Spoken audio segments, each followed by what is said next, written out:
It's a brand new year and we have a new episode of At the Bar. Joining me as always is Mickey Fulp of the Mercenary Geologist, Brett Cook of Exploration Insights, and we are in Vancouver. And Mickey, what have you chosen for us this time to drink?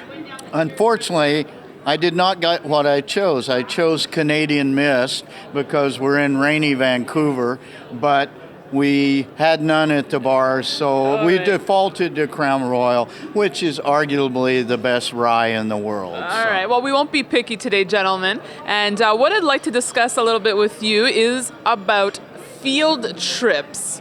What happens on these field trips? What's the real deal? Tell me the real story, Brett. Field trips, those are probably the most important bit of due diligence that that anyone can do, that Mickey and I certainly do. Because when you look at data on the computer, or a company comes to you and presents their flip books and yada yada yada like that, that's interesting, but that's only the first piece. You'd be surprised how many times you go to a project and it looks completely different, or you'll pick out one little thing that you didn't notice. For instance, I don't know, the property's in the bottom of a canyon and the strip ratio is way up there. It's so key to go out and look at these projects, walk them, and see not only the geology, but what the geologists and the company are thinking about what they've got and how they're actually going to explore it. How about you, Mickey? What do you look for when you go on these field trips? Well, first of all, I agree with Brent. These field trips are absolutely essential to evaluating a project. Not only the geology, but just the general lay of the land to get an idea of the way things situate and geographically are imposed upon each other. Field trips are the way that we do actual due diligence on the project. And one thing that I've noticed is I need to go to field trips by myself or with another geologist like Brent. I very much dislike the multi-analyst tour trips, which tend to be fly in, get taken to dinner, get in a helicopter, go to the project, look 2 hours at the project, play golf the next day, and fly back to Canada or the U.S. That doesn't make it to me. So I want a field trip where I can get with a geologist and learn the guts of a deposit.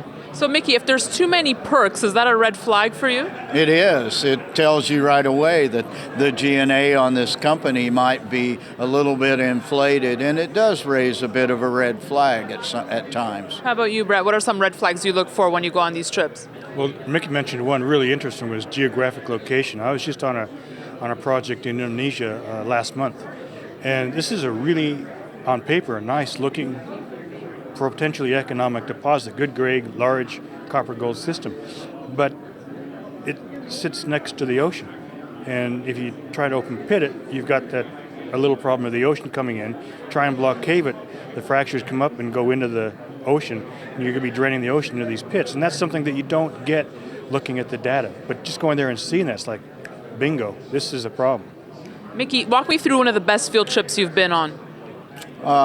I like Peru, so I'm always enthralled with trips in Peru because it's so difficult to get places in Peru. It takes a day to fly down to Lima, and it'll take you anywhere from a day to another 2 days to get to the project. So a cutting edge sometime can be, especially in remote places with little infrastructure, is when you go to Peru and you fly to Lima, fly to Arequipa, and then, you're on the project in 2 hours. That is a bonus, and you don't quite know that because it may say 60 to 100 kilometers of driving, but that can take you anywhere from 1 hour to 11 hours to get there, and I've experienced that. How about you, Brett? Some good examples of good field trips. I like the Andes a lot for sure. I used to work in Papua New Guinea. That was a really, culturally and geographically, physically place, most amazing place I'd ever been. I think Turkey, actually. Turkey is a really well-endowed country with a lot of culture, a lot of variety, a lot of things to see. I like Turkey a lot. See, you guys are lucky because you get to travel the world, and I'm sure you have a lot of interesting stories.